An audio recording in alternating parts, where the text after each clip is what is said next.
அனைவருக்கும் வணக்கம். ஒவ்வொரு நாளும் பாலியல் வன்கொடுமை அதிகரிச்சுக்கிட்டே இருக்குங்க. ஆட்சி மாறினா கண்டிப்பாக பெண்களுக்கு பாதுகாப்பு கிடைக்கும். பெண் பிள்ளைகளுக்கு பாலியல் வன்கொடுமை அப்படிங்கிற ஒரு செய்தியை நம்ம கேட்கவே மாட்டோம் அப்படின்னு நினச்சிக்கிட்டு இருந்தோம். ஆனால் பார்த்திங்கன்னா அதிக அளவில் பாலியல் வன்கொடுமை ஒவ்வொரு நாளும் அதிகரிச்சுக்கிட்டே இருக்குங்க. பாலியல் வன்கொடுமை அப்படிங்கிற செய்தி இல்லாமல் ஒரு நாள் கூட செய்தியே வரதே இல்லைங்க.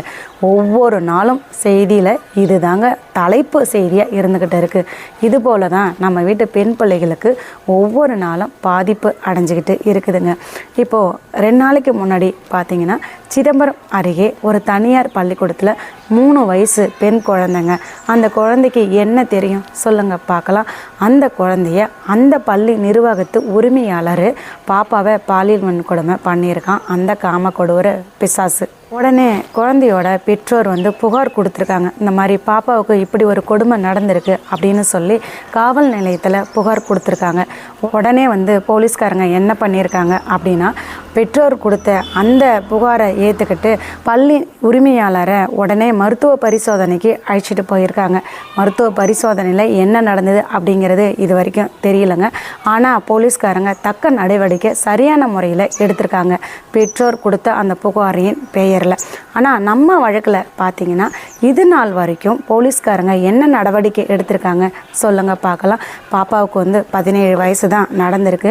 போக்சோ வழக்கில் பதிவு பண்ணணும். ஆனால் இது நாள் வரைக்கும் பார்த்திங்கன்னா அப்படி ஒரு பதிவே பண்ணலை.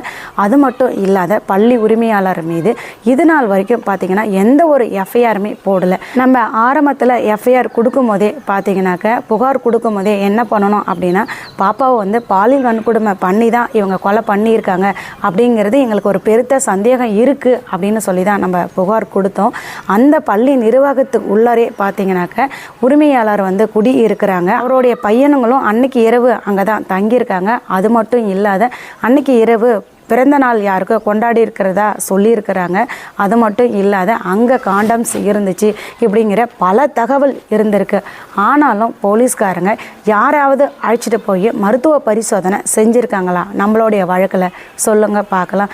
ஏன் செய்யலை? இதுக்கெல்லாம் என்ன காரணம் அப்படின்னு பார்த்தீங்கன்னா எடுத்த எடுப்பிலே டிஜிபியாக இருக்கக்கூடிய சைலேந்திர பாபு அவர்கள் என்ன சொன்னார், இந்த பள்ளி நிர்வாகத்தின் மீது எந்த ஒரு தவறும் இல்லை, பள்ளிக்கூடத்துக்காரங்க ரொம்ப நல்லவங்க அப்படின்னு சொல்லிட்டாரு. அவர் அப்படி சொல்லும் போது இன்னும் இருக்கக்கூடிய மற்ற ஆஃபீஸருங்க எப்படிங்க சரியான முறையில் வேலை பார்ப்பாங்க? ஒரு தலைமை அதிகாரியை இது போல் சொல்லும் போது மற்ற அதிகாரிகள் எப்படிங்க வேலை பார்ப்பாங்க? நீங்களே சொல்லுங்கள் பார்க்கலாம். இது போல் நம்மளுடைய வழக்கில் தொடர்ந்து எத்தனையோ விஷயங்களை சொல்லிக்கிட்டே போகலாம். தலைமை அதிகாரியாக இருக்கக்கூடிய டிஜிபி அவர்கள் சொன்னதன் அடிப்படையில் தான் பாப்பாவுக்கு செகண்ட் போஸ்ட்மார்ட்டமும் சரியான முறையில் நடக்கலை, ஃபஸ்ட் போஸ்ட்மார்ட்டமும் சரியான முறையில் நடக்கலை. அது மட்டும் இல்லாமல் பார்த்திங்கன்னா நம்மளுடைய வழக்குக்கு விசாரணைக்கு வந்த அதிகாரிகளும் பார்த்திங்கனாக்க சரியான முறையில் அவங்களுடைய விசாரணையை செய்யலை அப்படின்னு தாங்க நம்ம 100க்கு 100% சொல்லணும். கண்டிப்பாங்க பாப்பாவோட வழக்கில் பார்த்திங்கன்னா எத்தனையோ தடயங்கள் இருந்தது. அதுவும் உண்மையை சொல்லணும் அப்படின்னு பார்த்திங்கன்னா காற்று போகாத இடத்துக்கு கூட காக்கி சட்டையால் போக முடியும் அப்படின்னு தான் சொல்லுவாங்க. குற்றவாளி எப்படி தான் தடயம் இல்லாத நம்ம ஒரு வேலையை செய்யணும் அப்படின்னு அவன் யோசித்து செஞ்சாலும் கண்டிப்பாக சொல்கிறேங்க மாட்டிக்குவான். போலீஸ்காரங்களும் விடவே மாட்டாங்க. எங்கேயாவது எப்படியாவது தோண்டி துளாவி கண்டுபிடிச்சிருவாங்க. யார் குற்றவாளி, யார் இதை பண்ணுனா, எதனால் பண்ணுனாங்க, என்ன காரணம் அப்படிங்கிற அத்தனை தகவலையும் போலீஸ்காரங்களால் எடுக்க முடியுங்க. அவங்களுக்கு திறமையும் இருக்குது. அது மட்டும் இல்லாத நம்மளுடைய வழக்குக்கு வந்த சிபிசிஐடிக்கு பாப்பாவுக்கு என்ன நடந்தது அப்படிங்கிற அத்தனை தகவலும் தெரியும். தெரிஞ்சு இருந்தும் அவங்க மூடி மறைக்கிறாங்க.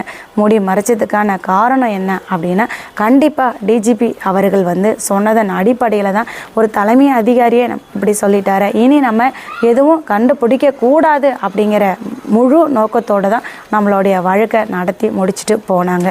தயவு செய்து தமிழக முதலமைச்சர் அவர்கள் ஸ்ரீமதியோட பள்ளிக்கூடத்துக்கு போன குழந்தைக்கு இப்படி பாலியல் வன்கொடுமை நடந்து உயிர் போச்சு அப்படிங்கிறது ஸ்ரீமதியோட போகட்டுங்க ஐயா. இனிமே இருக்கக்கூடிய பெண்களுக்கு பார்த்திங்கன்னா எங்கேயுமே தைரியமாகவும் தன்னம்பிக்கையோடும் போகணும். ஒவ்வொருத்தவங்களும் படிக்க அனுப்பும் போது நிம்மதியாக நாங்கள் இருக்கணுங்க ஐயா. பள்ளிக்கூடம் படிக்க போகிற குழந்தைங்களுக்கும் கல்லூரிகளுக்கு படிக்க போகிற குழந்தைங்களுக்கும் வேலைக்கு போகிற ஒவ்வொருத்தவங்களுக்கும் தக்க பாதுகாப்பு கொடுங்க. எல்லா இடத்துக்கும் தைரியத்தோடும் தன்னம்பிக்கையோடும் நாங்கள் போயிட்டு வரத்துக்கு ஒரு வழிவகை பண்ணுங்க ஐயா. இந்த மாதிரி பண்ணுற நாய்ங்களை சட்ட நடவடிக்கை எடுக்காமல் தயவு செஞ்சு அப்பயே தண்டனை கொடுங்க ஐயா. அப்போவே தண்டனை கொடுக்கும்போது தாங்க ஐயா ஒரு சில பொறுக்கி நாய்ங்களாம் திருந்தோம். இது போல் ஒரு சில பொறுக்கி நாய்ங்க இருக்கிறதுனால தான் எங்களால் நிம்மதியாக எங்கள் வீட்டு பிள்ளைங்களை படிக்க அனுப்ப முடியாமல் இருக்குதுங்க ஐயா. தயவு செஞ்சு பிள்ளைங்களுக்கு பாதுகாப்பு கொடுங்க ஐயா. பெண்களுக்கு பாதுகாப்பு கொடுங்க ஐயா. ஸ்ரீமதியோட இறப்பே முதலும் கடைசியுமா இருக்கட்டும் ஐயா. தயவு செஞ்சு பெண்களுக்கு பாதுகாப்பு கொடுங்க, பாதுகாப்பு கொடுங்க, பாதுகாப்பு கொடுங்க. ஸ்ரீமதிக்கு நீதியை நிலைநிறுத்துங்க ஐயா. அடுத்ததாக நம்மளுடைய வழக்கு வந்து பார்த்திங்கன்னா வருகிற 21/7/2026 அன்று வருது. அன்றைக்கி நம்மளுடைய வழக்கில் என்ன நடக்குது அப்படிங்கிறத பொறுத்திருந்து பார்ப்போங்க. தொடர்ந்து பயணிச்சுக்கிட்டே இருப்போம். Justice for Srimathi.